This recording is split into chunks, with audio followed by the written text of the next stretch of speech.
Discharge और intermittent spotting, मतलब बीच बीच में स्पॉटिंग आ रही है। Then uterine cancer, uterine cancer it can be बस सिर्फ और सिर्फ नीचे पेल्विक एरिया या बैक एक है किसी को chronic, usually 40-45 years above age group in females. So अगर कोई क्रॉनिक पेन है, हैवीनेस है, कंटिन्यूअस ब्लीडिंग है, जिसको जो पीरियड्स में बंद नहीं हो रही है कि भाई 10 दिन कंटिन्यूसली ब्लीड ही हो रहा है फीमेल को, तो it should not be ignored at all. And plus जिसको हम बोलते हैं post menopausal bleeding. So post menopausal bleeding जो है एक बहुत ही इंपॉर्टेंट टर्म है कि जो फीमेल जिनको मेनोपॉज हो जाता है, मेनोपॉज मतलब जिसको मेंसेस स्टॉप हो जाते हैं, यूजुअली हम 1 साल का पीरियड लेते हैं, 1 साल तक फीमेल को जो है बीच में रुक के या कैसे भी पीरियड्स आ सकते हैं 1 साल तक। 1 साल के बाद अगर 1 साल तक उसके बिल्कुल स्टॉप हो गए, no periods in between, even not even spotting, उसके बाद उस फीमेल को मेनोपॉजल फीमेल बोला जाता है। और अगर उस 1 साल के पीरियड के बाद उसको even spotting, even bleeding, even heaviness की वजह से कुछ फिर से पीरियड्स आ रहे हैं, तो वो एक सिम्टम है कि it can B uterine cancer. It's very important symptom. Mostly 80 to 90% females में जो पोस्ट मेनोपॉजल ब्लीड से आती हैं उनमें यूट्राइन कैंसर पाया जाता है।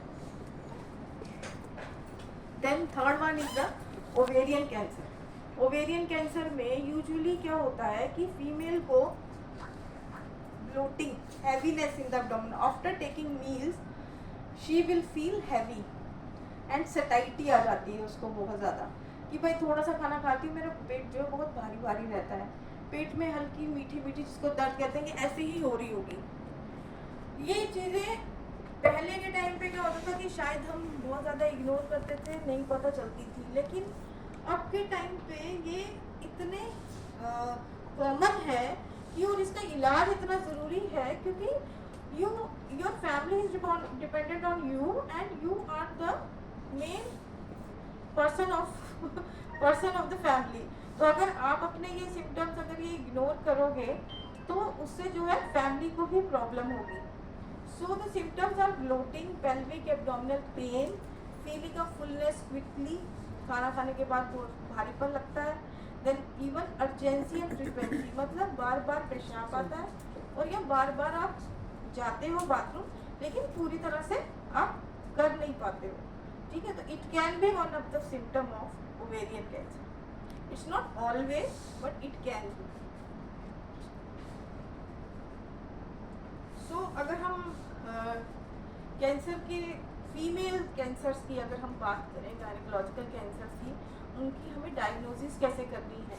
एक तो हमें जब आप हिस्ट्री, अगर आपको सिम्टम्स है आपने हिस्ट्री से बताया कि हाँ हमें ये प्रॉब्लम है, एग्जामिनेशन हम करेंगे पेशेंट की जिसमें हम एब्डोमेन देखते हैं, उसका मतलब पेट देखते हैं, पीवी पीआर एग्जामिनेशन करते हैं और उसके बाद अगर हमें रिक्वायर्ड होता है कि हाँ भाई उसका अल्ट्रासाउंड कराना है, एमआरआई कराना है, सीटी कराना है, नहीं इवन पेट सीटी स्कैन, तो अकॉर्डिंगली हम उनको इन्वेस्टिगेशंस गाइड करते हैं।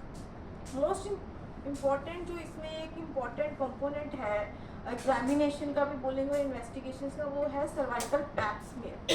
पैप स्मीयर जिसको एंडोमेट्रियल बायोप्सी और सर्वाइकल बायोप्सी भी बोला जाता है। सो इसमें हम क्या करते हैं कि पेशेंट का पैप स्मीयर लेते हैं। Pap smear usually sexually active females में स्क्रीनिंग में काम आता है। तो जितनी भी सेक्सुअली एक्टिव फीमेल्स हैं they should undergo pap smear screening. Okay, इनकी भी गाइडलाइंस हैं कि अगर आपने ईयरली पैप स्मीयर करके अगर वो आपका नेगेटिव आता है 3 साल तक कंसेक्यूटिव, तो फिर आप उसको जो है 5 साल के ऊपर रिपीट कर सकते हैं।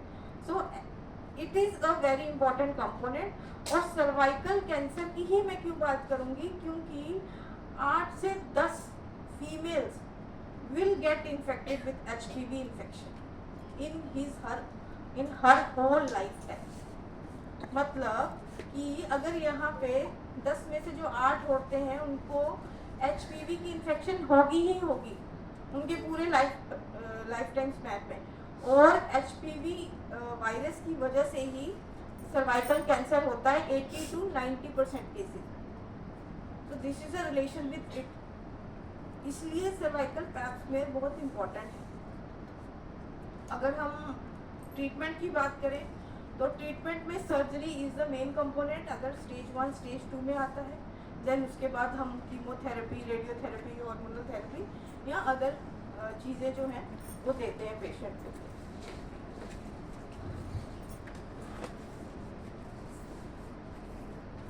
कैंसर जो गायनेकोलॉजिकल कैंसर्स हैं उनमें रिस्क फैक्टर्स क्या हैं फीमेल्स में, क्यों होते हैं? सबका हम आंसर तो नहीं दे सकते हैं कि क्यों कैंसर हो रहा है, बट कुछ मेन कारण हैं। जैसे हमारी बॉडी में increase oestrogen level. Increase oestrogen level कैसे होता है? ओबेसिटी की वजह से, डायबिटीज़ की वजह से, हाई फैट डाइट की वजह से। अगर एस्ट्रोजन लेवल ज़्यादा है it leads to the more chances of uterine cancer, ovarian cancer. Early menarche मतलब किसी फीमेल को, बच्ची को अगर जल्दी उसको पीरियड्स आ जाते हैं तो दैट इज पीरियड जल्दी आ रहे हैं और मेनोपॉज लेट हो रहा है, तो उसका जो हार्मोनल जो फेज था लाइफ में दैट हैज़ इंक्रीज्ड, तो एस्ट्रोजन लेवल उसमें भी जो है बढ़ गया उसका एक्सपोजर। नली पैरिटी, जिस फीमेल का कोई भी बच्चा नहीं हुआ है मीन्स उसमें भी जो है प्रोजेस्टेरोन उसको जो है आया ही नहीं उसकी लाइफ में, तो एस्ट्रोजन का एक्सपोजर इसमें भी बढ़ गया। नली पैरिटी में without any birth. Late age of menopause, again जो कि भाई लेट मेनोपॉज, अगर मेनोपॉज का टाइम जो है वो बढ़ गया है। अर्लिंग सिंड्रोम, कुछ सिंड्रोम्स हैं जिनकी वजह से जो है ओवेरियन यूट्राइन कैंसर होते हैं, जैसे ब्राका पॉजिटिव, अगर सुना होगा आपने कि ब्राका ऐसे जीन होता है जिसकी वजह से ब्रेस्ट और ओवरी और यूट्राइन के कैंसर एक साथ फीमेल को हो सकते हैं। देन टमॉक्सिफेन यूज़, टमॉक्सिफेन टैबलेट है जो ब्रेस्ट कैंसर में यूज़ की जाती है, उसकी वजह से जो है इट्स नॉट कि टमॉक्सिफेन देनी नहीं है, बट टमॉक्सिफेन की वजह से यूट्राइन हाइपर प्रोलिफरेशन हो जाती है, तो उसको इसलिए स्क्रीनिंग में रखा जाता है यूट्राइन के कैंसर के लिए। स्क्रीनिंग हमें कैसे करनी है इन कैंसर्स की?